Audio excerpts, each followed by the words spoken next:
This podcast is not a substitute for a relationship with your mental health professional. Hey, family. Welcome back to the Mental Health is a Lifestyle podcast with your girl, Andrea Wise-Brown. Hey, family. I am so excited to see you again this week on this episode. Oh, and if you have not joined the family and you're just stopping by, please join the family. I would love for you to stay, and you can do that so easily, quickly too, and it's free by just clicking the subscribe button, liking the podcast, sharing the podcast. And then if you want to get froggy, then jump and leave a comment. You can comment on YouTube and, give your opinions of this episode or any other episode that you've watched. All right, family, let's get into it. So today, family, I want to know we are the second week into the new year. I want to know, have you found your purpose? Your purpose in life, the thing that you are passionate about. Have you connected to your purpose? My belief is that everyone has plenty of talents to serve plenty of purposes, but the purpose is rooted in connecting to someone else in some other way. Now, the reason why I'm asking you, have you actually found what you're passionate about or what your purpose is a lot of times people will form businesses that support their purpose. They're working, doing things that they are passionate about. So for me, this is an example. I'm already start off by talking about me. The example is what I do in life as a psychotherapist. You know, I have a private practice and I see clients, and I am obsessed with what I do.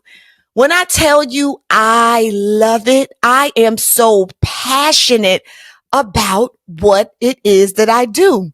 What it is that I do every single day. I am passionate and I am serving purpose because I am helping people get to the core of their issues, the core of the reasons why they have barriers in life, so that we can eradicate those barriers so that they can live the lives that they deserve, the lives that they yearn, the lives that they desire. And I love it. I love it. I love it when I can help a person, meet them wherever they are and help them to identify a space in their life where they feel like they aren't really being fulfilled. And I can help them to identify whatever that thing is. And once we identify it and I kind of show it to them and I teach them where it came from and how it got there and how they got there. And then they go from the cloudiness of the unknown to the aha moment. When people, my clients get that aha moment that I help them find, that's just like, oh my goodness. Oh, aha, like that's it. Like that's the thing. And now I can switch the light on, change my life in that way and go from darkness into light. That moment for me is everything. Like family, I live for that moment. So the work that I'm doing now, I am serving purpose. I know this is a part of the purpose that I'm here on this earth. But I'm also very passionate about it. I love what I do and I get paid for it. So this is a job that I do even when I'm not even in the office getting paid because I am so passionate about it. However, I will tell you, and you guys know, I believe you know, that this is a second career for me. So initially, when I first started my work career, I started off as a licensed cosmetologist, and I owned a hair salon. I owned a hair salon in New Jersey for 11 years.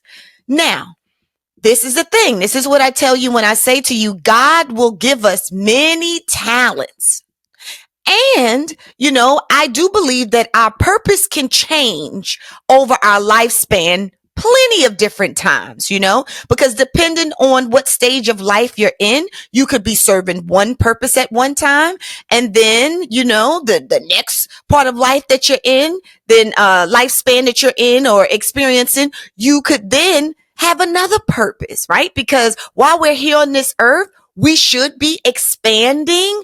We should be thriving, and we should also be adapting to all of the things that we learn and all of the things that we experience. So we should not actually be the same person who we were at 16, 18 when we're 30, and we shouldn't be the same at 40 that we were at 30. And then we shouldn't be the same at 50 that we were at 30, 20. You get the idea. So the changing and finding purpose and different purposes during our lifespan is healthy. It really is. So getting back to my story, when I first started to work in my work career, I've done side jobs. However, I was a licensed cosmetologist, and I was really good at doing hair. Hair was my thing. So, as a cosmetologist, at least in New Jersey, you learn skin when you're licensed,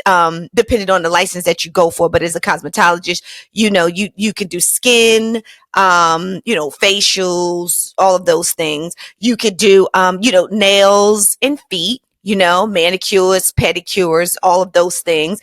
And then you can do hair. And so, yes, I was licensed to do all of those things, waxing, all of that.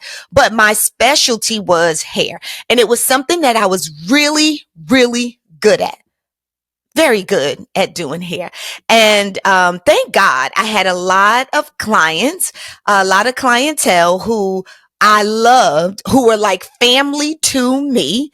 Some of them do listen to the podcast. I love y'all, Drea's Unique Image. I love you, love you, love you. But they were like family to me.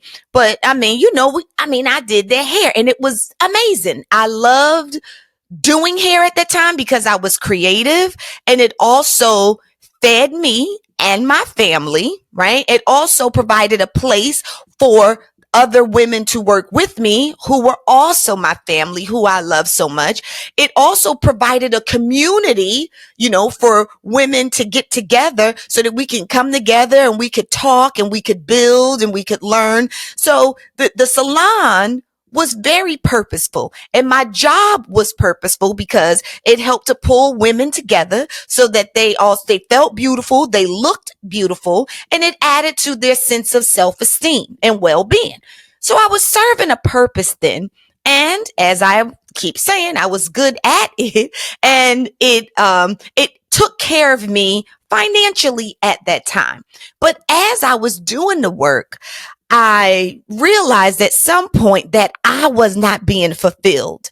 I wasn't being fulfilled. So yeah, I was being purposeful, but Andrea, I wasn't being fulfilled because it changed from me actually doing the hair and, learning new hairstyles and, going to, hair shows so that I could sharpen my craft. So it was going from that to really, for me, just keeping and building the relationships with my family, with my clientele. Like the clientele for me was the best part of the experience. So it really had gotten to a place where just the women coming in, and we knew each other by names.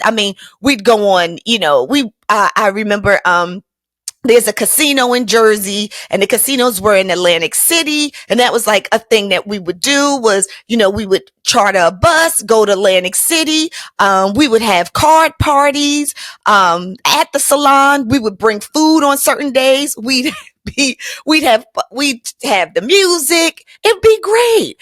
Even in addition to that, I'm just sitting back and thinking, you know, just my brothers in the community. People would always just stop by. It could be family members, and they always knew where my salon was. And sometimes just out of the blue, because I was always working, just like now I'm always working, but they would just stop by. So it was just really a place that I had that just supported community. So it was amazing.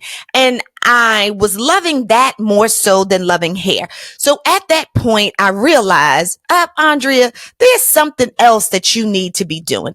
And this also was at the time when, Oprah Winfrey would come on, and many of you may know this story. Oprah Winfrey would come on the television. It was the Oprah Winfrey Show, and she would come on at 4 o'clock, every day. Well, in my salon at 4 o'clock, honey, I don't care what we was watching all day, because sometimes we'd watch movies, but I don't care what was going on. It was going to stop at 4 o'clock because we were going to watch Oprah. And then there was this series that Oprah had where Iyanla Van Zant was on, and she would always be talking about your life's purpose. And so, I just became enlightened about, okay, I'm doing well at what I'm doing, you know, uh, I'm pretty good, but I'm just not, I'm not passionate. Like I lost the passion. I should be loving the thing that I do opposed to just loving the women that I'm serving. And so as I started to think about, well, what is the thing that I would really love to do? What would my new purpose be? What else am I passionate about? And it took me some time to figure it out. And that's why I want to help you, a family, to figure that out. I really want to know, have you ever asked yourself if the job that you're doing now, is that what you're passionate about? Do you feel like you are serving your purpose? Do you feel like you're serving a purpose? Are you connecting to others in some way?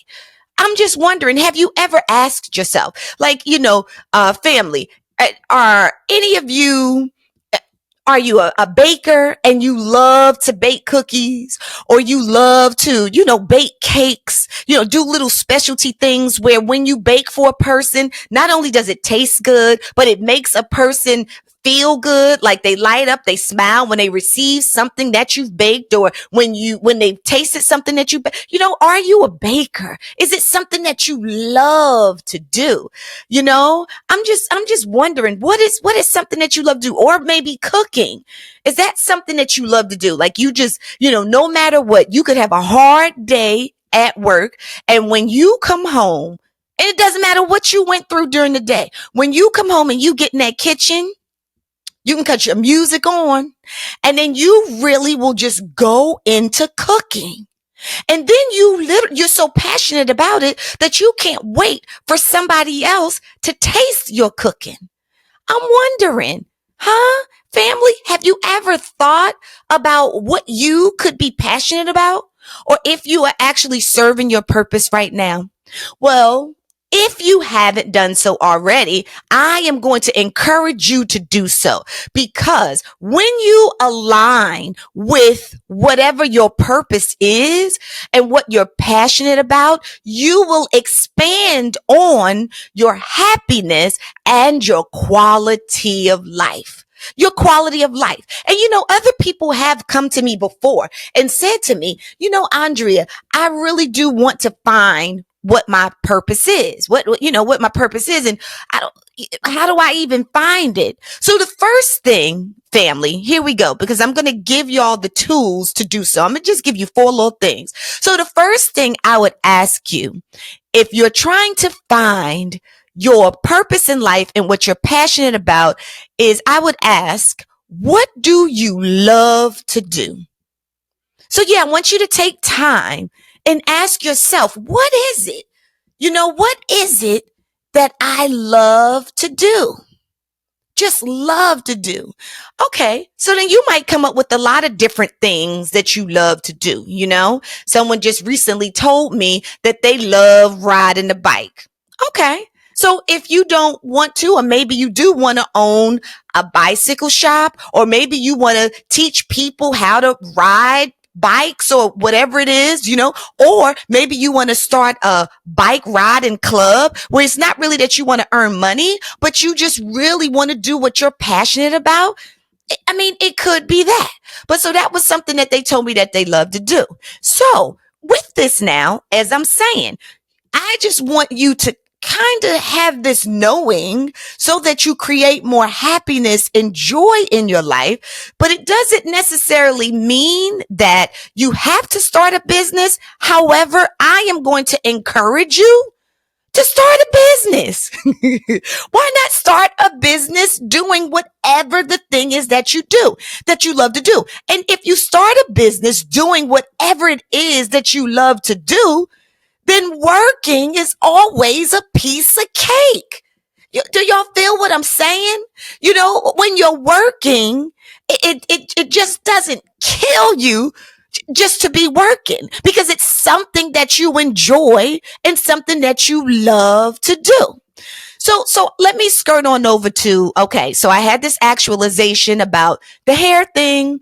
Didn't want to do that, but I love people. And I had to ask myself, as Iyanla would say back then, she said at the time, honey, get on your belly, get on the ground and roll around in the dirt on your belly and just ask yourself. Well, I mean, I rolled around on the ground and I rolled around in the dirt and it didn't come up for me.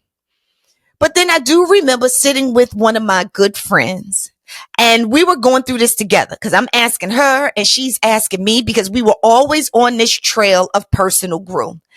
And one day, another question that helped me clarify what I love to do that came to me was, if I had all of the money in the world. So I'm going to ask you, family, I want y'all to listen.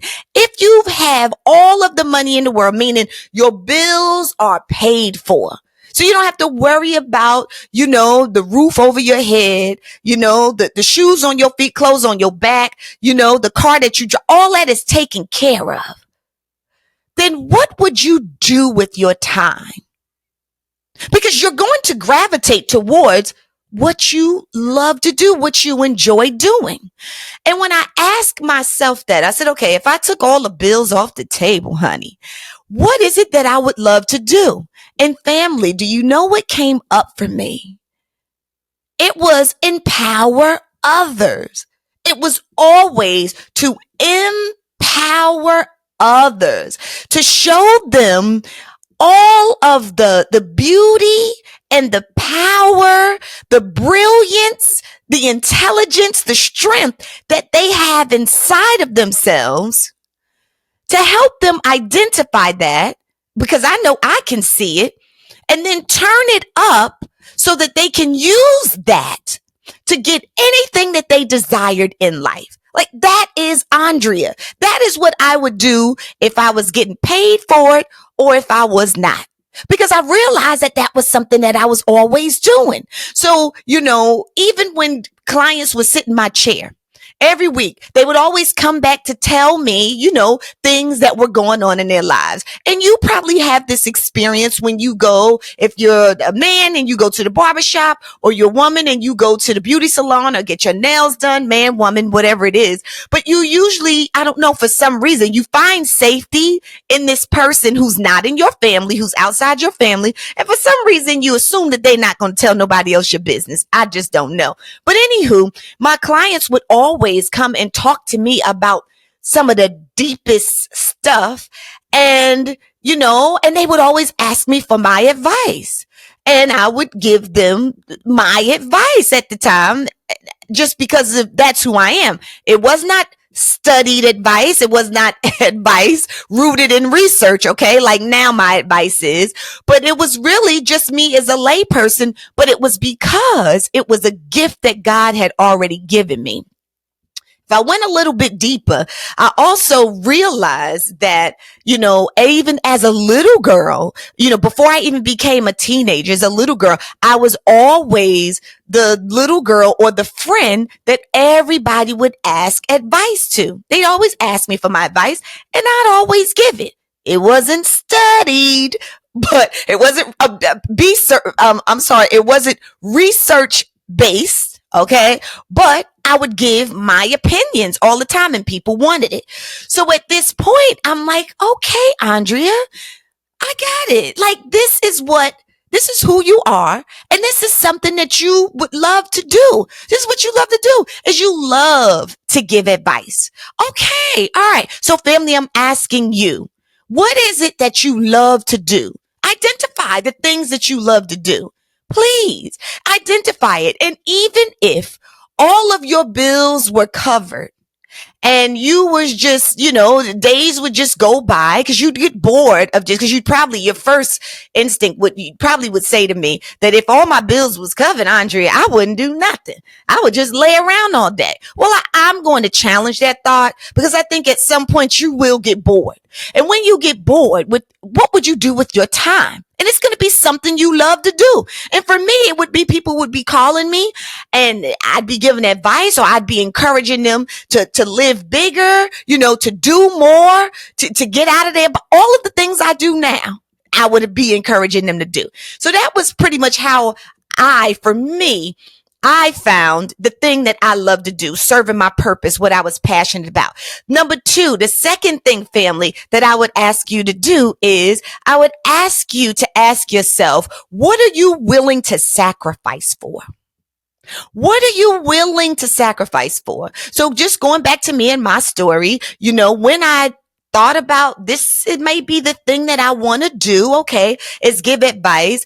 And I also realized that when I would give advice to some people, they would be in some situations that weren't really favorable. They didn't like being in a situation. That's why they talked to me about it. And then when I would talk to them about it, I would validate that, yeah, that wasn't a healthy situation. You might want to do this, da, da, da, da. But I couldn't understand back then at the time why people would come back to me, get in my chair again, whether it was 1 week or 2 weeks, every 2 weeks or every week, and they would still be in the same situation. So we would still talk about that same situation over and over again. So for me, I just couldn't understand, what is that? What was the thing? Why is it that people don't change behavior? Hey, family, come on over here because I have something for you. Starting off with a go-to guide for keeping your minds healthy and strong. This right here is the Bible to mental health. It's your mental health Bible. The name of it is 6 Pillars to Power Up Your Mind and Make Mental Health a Lifestyle. Everything that you need to know about keeping your minds healthy and strong is in this go-to guide. Where you get it from? Well, you get it from awise.brown.com/shop. But in this go-to guide, honey, in this mental health Bible, you know what you're going to find out? You're going to find out the benefits of aromatherapy, and how it can shift your mood. But guess what? You don't have to go any place else to look for your aromatherapy because your girls got you, okay? You can get some aromatherapy here. This is aromatherapy is in this candle. This is called a slice of happiness. It makes me tingle, like literally makes me tingle. A slice of happiness. This is a cruelty-free candle with no parabens, no formaldehyde, and no known suspected carcinogenics. Now, you go out here and you find these candles that smell good, but are they good for you? Are they good for your brain? Come on now, get real with yourself. Well, this one smells delicious and it's good for you. Made with essential oils. It's a soy candle. Amazing. You can burn it or you can just walk by and smell it. Lord have mercy, it's so good. Okay, so that's your candle, your aromatherapy, which raises the dopamine in your brain. That's your natural feel good. Neurotransmitters in your brain. All right, y'all. And, I'm a part of you. You're a part of me. We are a family.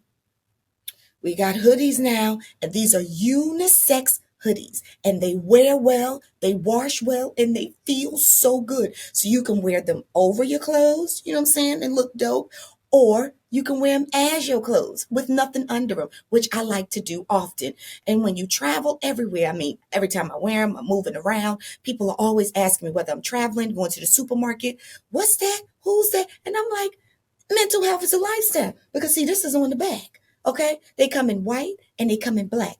I'm like, join the family. Mental health is a lifestyle podcast. So there you go. Family, don't you ever say that I ain't give you nothing. You get all of these things from awisebrown.com/shop. All right? I got your goods. I got you. You don't have to go anyplace else. I'll see you on the other side. So now for me that I have this new awakening while still owning the salon, having a brand new baby, I owning a home, I really was trying to figure out, okay, if I give advice, why is it that the people don't take advice? Then what am I going to have to do so that I can get really good at this purpose, at this passion? Like, what do I need to do?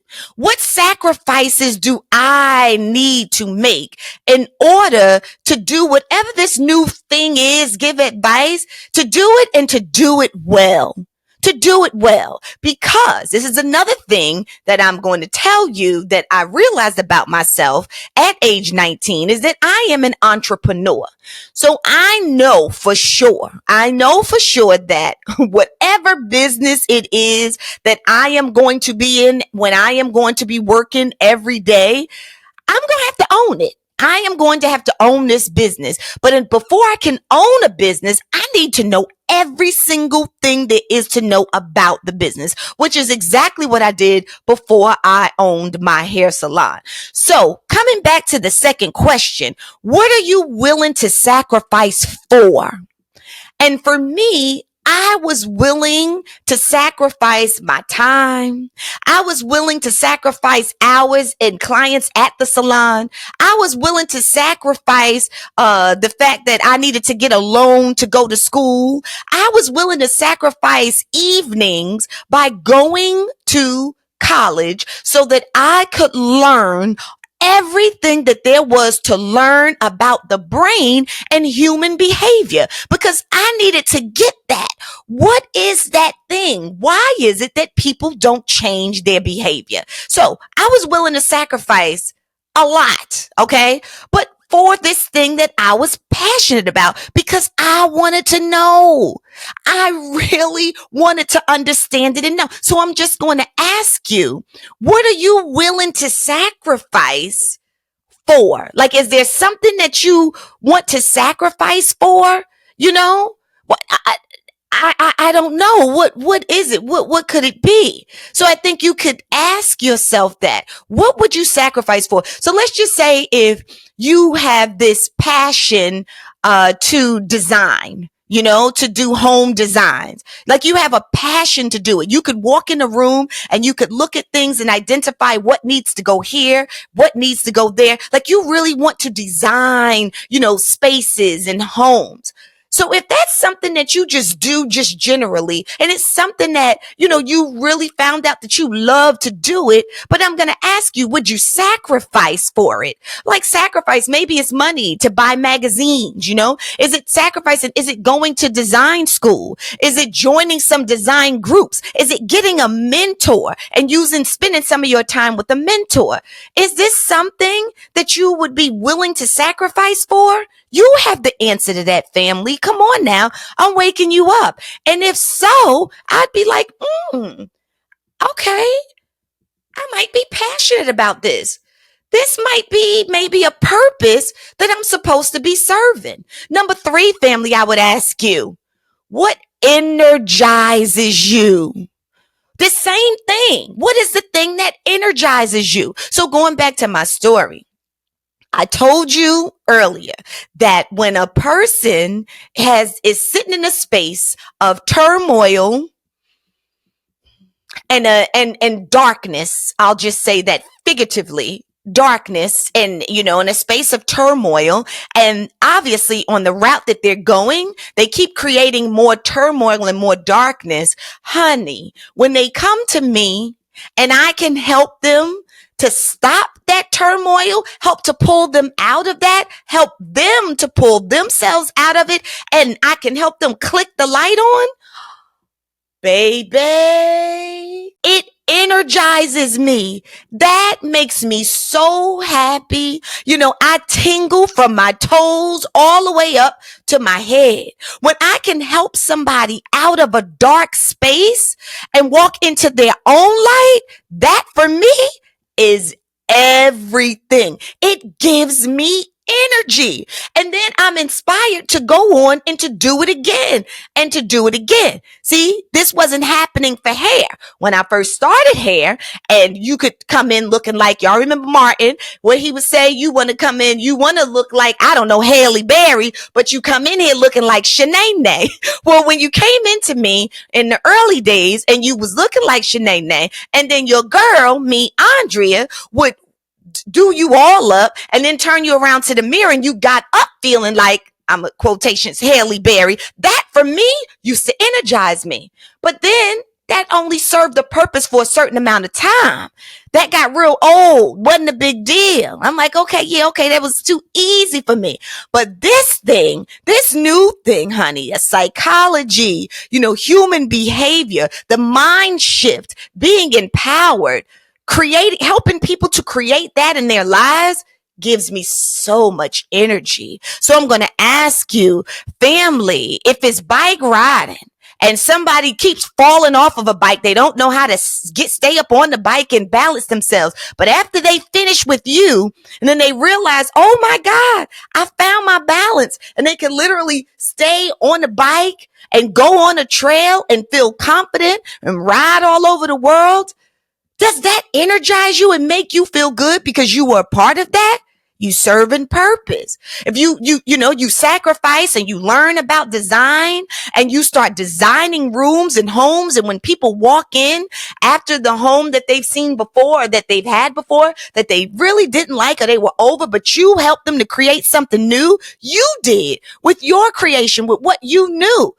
And then when they walk in and they like, oh, they have the aha. Does that energize you?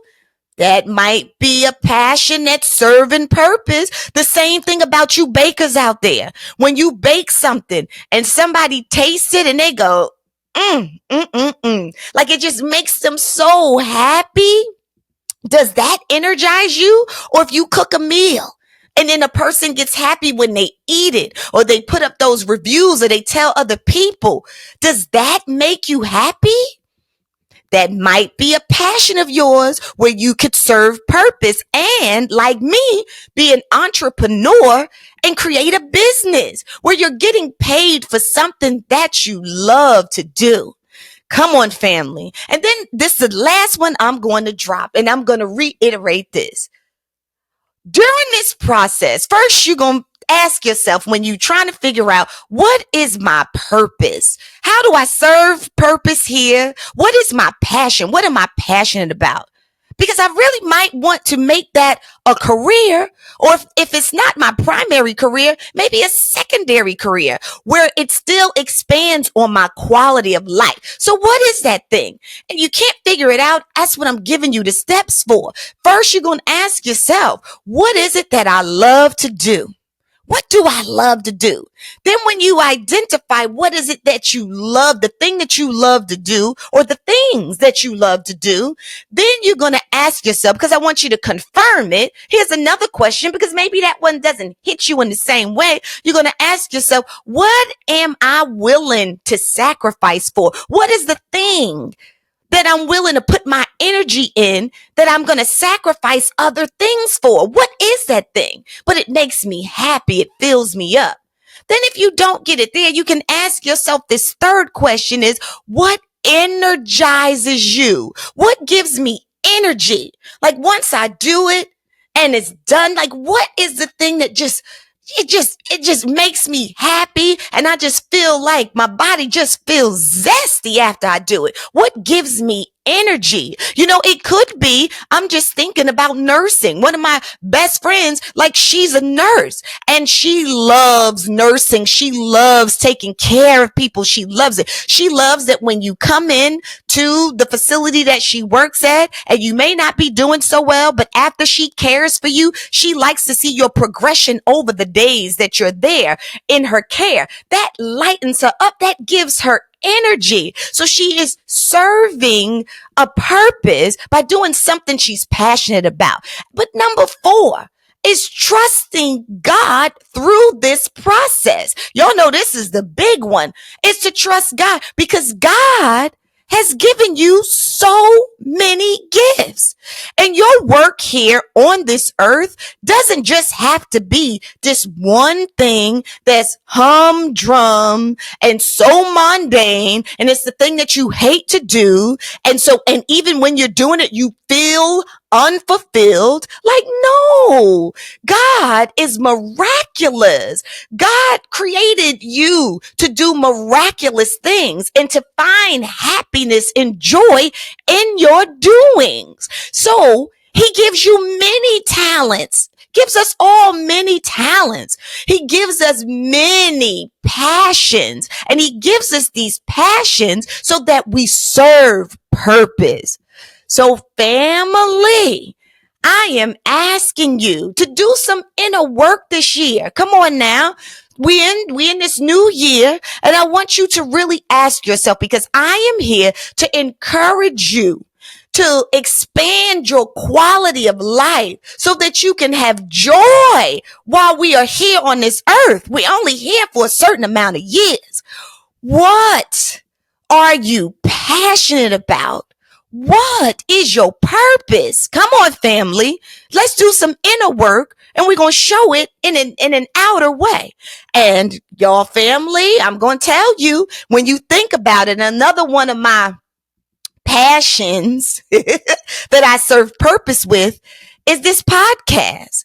It's really just me talking, inspiring, uplifting, because my goal and the intention here is to empower you, to enlighten you, and to educate you so that you live your best life, so that you live the life that you desire.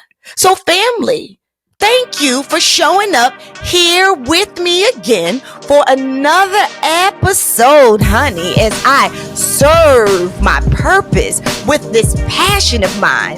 Another episode of the Mental Health is a Lifestyle podcast with me, your girl, Andrea Wise-Brown, and family. Come on, do this work. And I am going to see you next week on the next episode. I want you to always remember, I love you.